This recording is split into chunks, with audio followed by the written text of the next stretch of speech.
This is an intro to all of the videos that I'm about to release because I wanted to show what my edible landscapes look like, each individual one, rather than do one big video, because that can be really long and I think it's a lot to take in, for one video.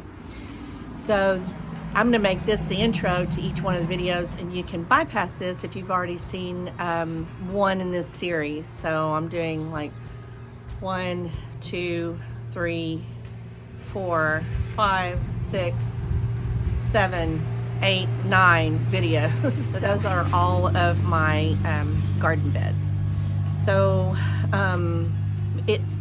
but the one thing that I didn't say in the video, if you're new to my channel, I do mostly edible landscaping for a very specific reason, because I've taken the Master Gardener's class, I've taken the permaculture class, I've taken herbal classes, I've taken other classes, and everything just kind of laps over, and there's holes in each one of them.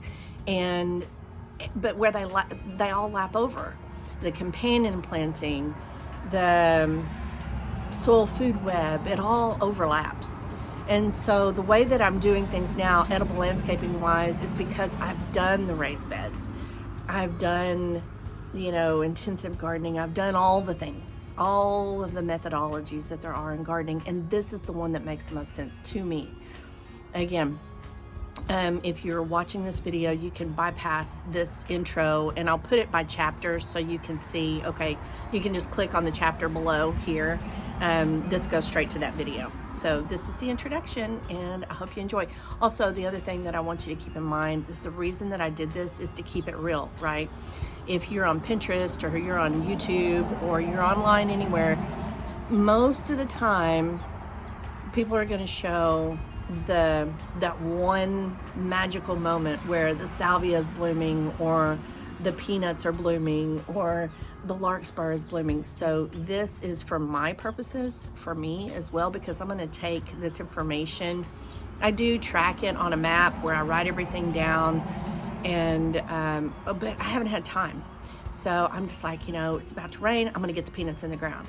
Or it's about to rain, I'm going to get the potatoes in the ground. Or it's about to rain, I'm going to get the ranunculus in the ground.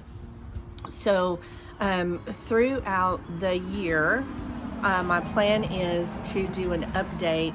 Here's the magic moment, right? Here's what the potato looks like when it has the bloom on it.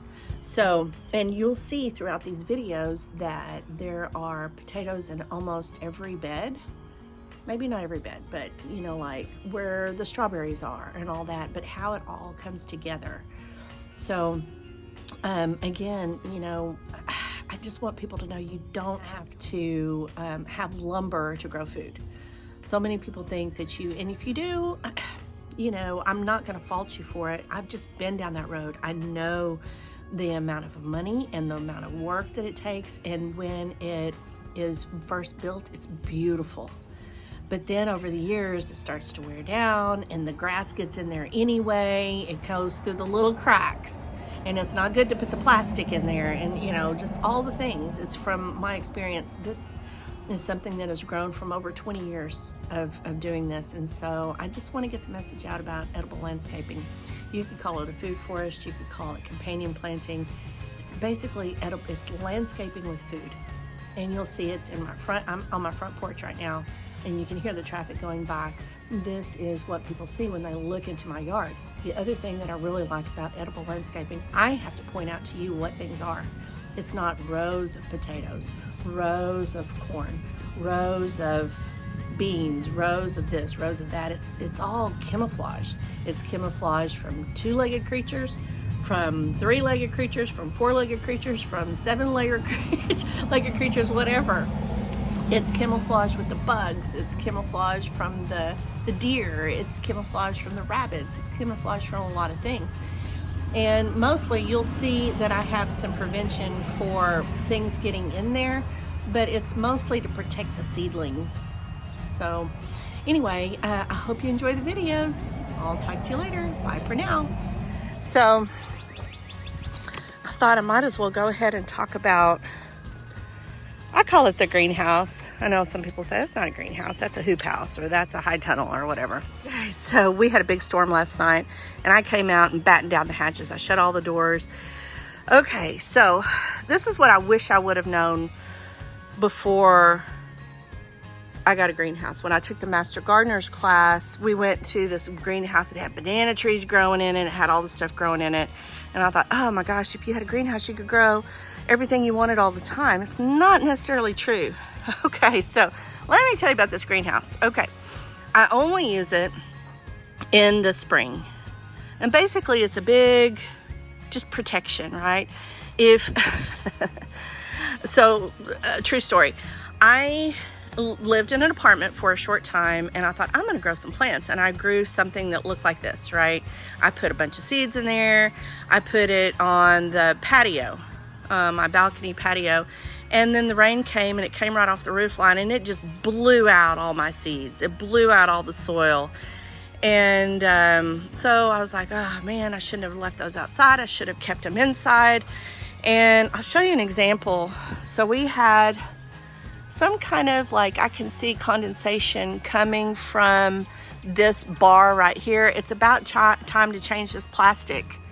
Now this plastic, or this poly, people call them poly tunnels, this poly is rated for 4 or 5 years. I want to say 4 years. We're going on year 7 right now, and I'm just trying to see how far I can push it. And let's see if I can find a good example of that. I've moved some trays around.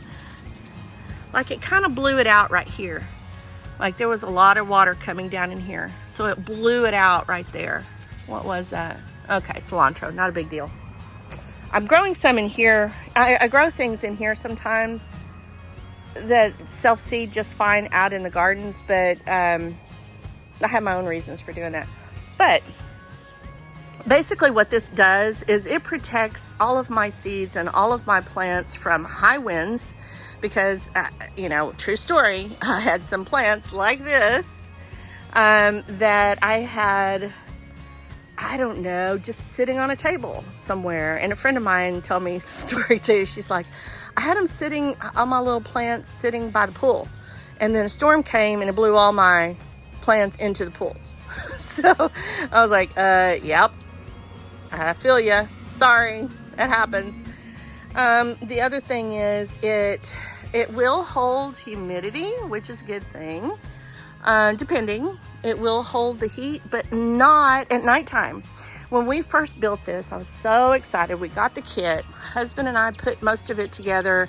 I went somewhere with my girlfriends, and him and his friend put on this, the plastic. And I came home, and we were about to have a freeze, and I threw all my citrus trees in here and everything else in here, and everything, died. It did not hold the heat. So we don't have any supplemental heat in here. If we went to the expense, which it would be a big expense, then we could probably grow some things in here. Now, I could do some things like, put in a propane heater or a generator. We don't have any electricity coming out here. Side story, the lights that you see here, what we did was, okay, it was going to be Thanksgiving time. Our house is a little house. We don't have, we have a big family in a small house, right? So what we did was we took out all of this. It was fall, it was Thanksgiving, right? So we took out all of this, stacked it all neatly in the back. I wanted to kind of redo everything anyway, because I used to have, this kind of a short story. I used to have the wooden pallets, and then these are so lightweight, I can pick them up all by myself, which was not true with the wooden pallets. So anyway, we wanted to redo it anyway. So we just brought in our tables. I was telling you, we kind of do everything Italian style. It was going to be cold, it was going to be rainy, and we put these lights up. We brought in a TV. The Wi-Fi worked here. We had the football game going, and it was beautiful. This was our buffet table, where all the food was set out, and then we had the desserts over here. And but I was thinking, I wish we had one of those big party tents. And then I thought, you know what? We kind of do. So in the fall, we use this for a party tent. Anyway, side story. But what I wish I would have known about the greenhouse, the polytunnel, whatever you want to call it. This is just a nursery, basically. I have grown things myself inside with the grow lights, and I had probably these same shelves when we lived in another place, and I had the grow lights all tied down. Let me show you what happened. I had the grow lights, and I had them on a pulley system, and I had them right on there, and it was getting plenty of light but not enough air movement, so everything had mold growing on it. Mold, is that the right word? Had the little fuzzy things growing on. That is not good for the plants. So the best way for these little seedlings to emerge is if they're in full sunlight. But again, they need the protection from the wind, from the blowout of the rain, just destroying everything. They need some kind of protection, and that's what this does. That's what this does. It's just kind of a nursery. It's like a baby bed. It's like it's protected from the elements. And then we usually do have shade cloth on here, but it disintegrated. And so we're going to have to buy new shade cloth and put it on here for this year. And it does make it more bearable in here. I'm telling you, the difference between the temperature, and when the sun is out, the temperature difference from here to here is like, depending on time of day, it could be 30, 40 degrees. It's amazing how much warmer it is in here. That's why I have these plants. This is bok choy, lettuce, more lettuce. And the reason I'm not planting these straight in the ground, I have my reasons. Okay, maybe I should just do a whole video on that. But why I'm growing them in here rather than out directly into the gardens for these is mostly because I want to be able to put them, if you watched any of my other videos, I want to be able to put them where I want to put them. It's like I want to go shopping in my closet, right? You've heard people say, I'm going to go shopping in my closet. Well, here I'm going to go shopping in my greenhouse. I'm going to say, okay, I've got this blank spot.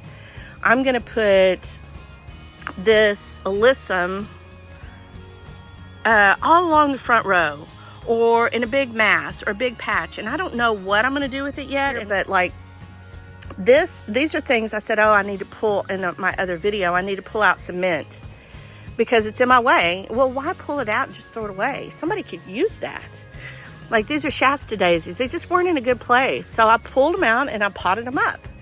And then this is some oregano that was in a place, it was just in my way. So I pulled it out, potted it up. And then, you know, just the sage and the goji berries and the salvia. It's like, why waste it? It just feels wasteful to me. Here's some salvia. I just did some trimming up of that salvia, and I thought, you know, that's a perfectly good plant.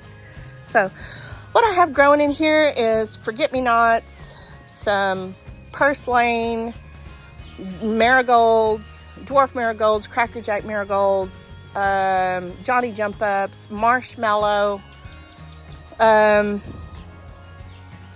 forget-me-nots. Let's see what we have. I need to water some chamomile. Let's see, parsley, Ellen Campe. I can't read that one because it's all dirty. I can't read that one.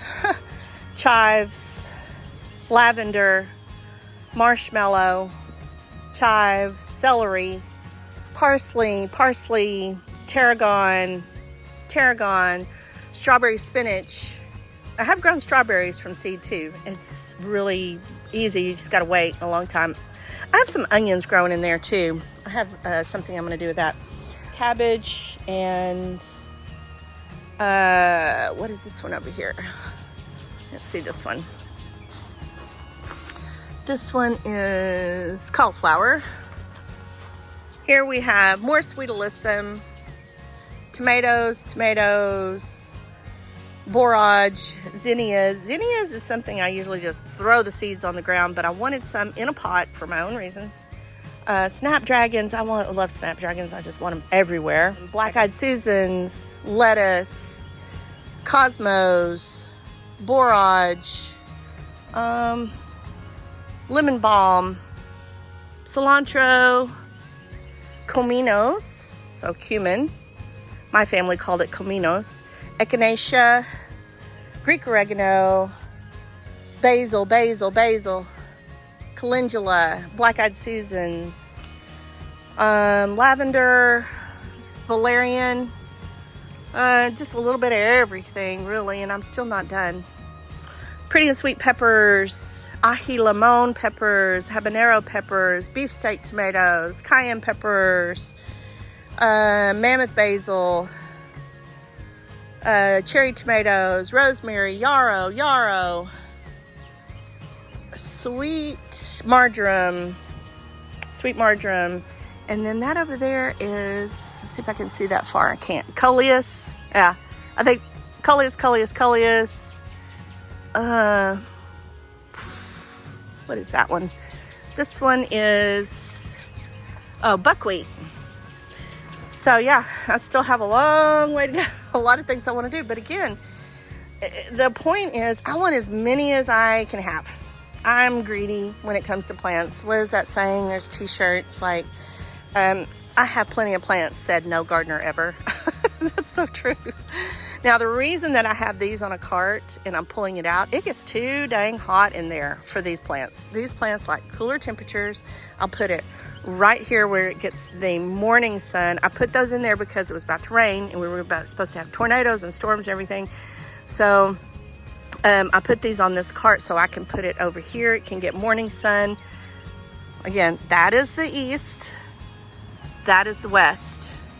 And at first I had them right here. I was like, oh, that's afternoon sun. No, those have got to move. And so I moved them just right there. That's the south. I moved them right there and they started doing fine. I mean, they were looking unhappy. So I'm not sure where I'm going to put these yet. It's bok choy. And then I have a few containers just for looks. Now, when we had this all decked out for Thanksgiving, we had corn stalks right here. We had like marigolds right here. We put some different kinds of squash and things right here. And we had this all looking really cool and pretty. So, but I guess that will do it for this one. This was kind of a long one, but I thought, there's just a lot of things I wish I would have known about a greenhouse. It's really it's an issue of budgeting your time, right? It's time, space. It's like the time and space continuum of, when you can plant things. We had a late frost. Well, not really. I got a jump on things, but there were some things that I just wasn't sure if it was going to survive the night. So I made a little thermos. I put like a container inside a container, and I protected some of my plants from that. And some of them made it and some of them didn't. So I had to kind of start all over again. But I knew what risk I was taking when I planted things a little bit early. All right. That is going to do it for this one. See you guys later. Bye.